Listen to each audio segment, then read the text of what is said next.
The videos that you're seeing right now weren't shot on an expensive cinema camera, but on this 15-year-old Sony handycam. This camera was released in 2010 and now you can pick them up on the used market for about 150 euros. So what even is this camera? Why can you buy it for so cheap? And how is it using it in 2025? Well, this camera is the Sony NEX VG10. And it is the first and one of the only few camcorders with an APS-C sensor that has swappable lenses. So you can change which lens you have on this camera. Right now I have a simple 16 to 50mm lens. It is f3.5 to 5.6 and it does have electronic zoom. But if you want to, you can also put prime lenses on here. So for example, I put a 17mm f1.4 on for most of the test shots.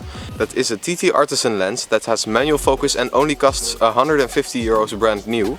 So you can really customize the look of this camera because you have so many flexibility with the lens options. And what I also really like about this camera is the camcorder form factor. It is so nice having a screen that you can easily tilt up and down. But sadly on this model it can only go up to 90 degrees, so I can't even put it further to see myself. So no front facing screen. And even though it's released in 2010, it still uses the E-mount lenses, which means the newest Sony lenses, almost all lenses are compatible with this camera, which is great. What's also interesting is this top handle on the camera, which means that if you want to get a low angle shot, you can get it easily with this top handle. And that's also the place where the internal microphone is, which sounds really good on this camera. And you also have this viewfinder that you can flip up. That is good quality, but sadly you can't remove this top handle. And how is the image quality of this NEX VG10 in 2025? Well, let's look at some sample videos.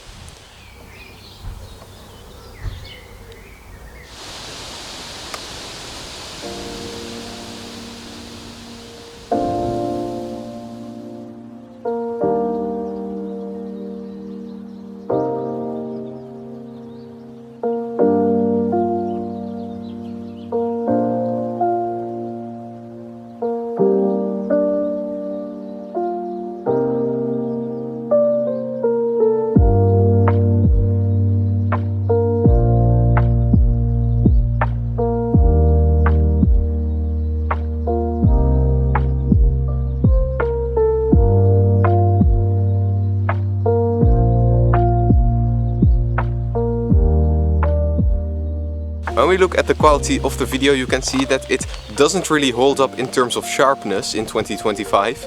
There isn't so much detail in the image and there is a sharpness adjustment in the camera that you can change, but still the actual amount of detail captured on this camera is very low, which means it's not that great in 2025.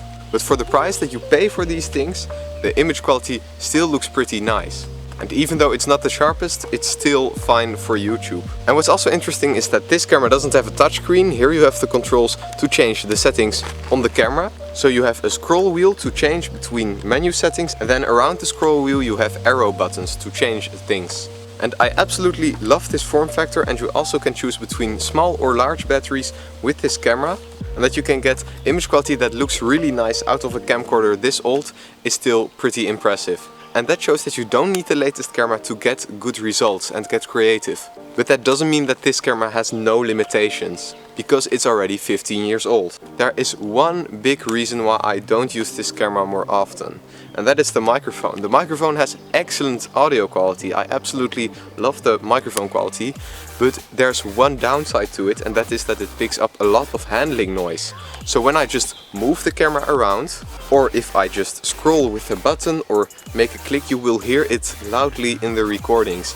And that is so disappointing. So every small little move you make, every small little click, it will get transferred to the microphone, which makes the audio not nice at all to listen to. Luckily there is an external microphone port option, but even when attaching an external microphone you will still get that issue, whereas with most other Sony cameras I don't have that issue. Right now this is the internal microphone of the Sony NEX VG10. There is definitely a bit of wind, but I do have the wind muff on, so it should sound a little bit better. Another downside, like I already mentioned, was the sharpness of the image. The sharpness isn't great and the low light of this sensor is also really bad. The low light of my smartphone is better than this camera with an f1.4 lens on here. which shows how fast technology is moving. Another downside of this camera is the codecs. It shoots in 8-bit 420 in AVCHD. The nice thing about AVCHD is that you also have low file size options, but just because it has these limitations doesn't mean that this camera is bad. You can still capture some really nice results even with a 15-year-old camcorder. And it's pretty impressive in my opinion that a camcorder that is 15 years old can still capture good images in 2025 that you can still use to this day.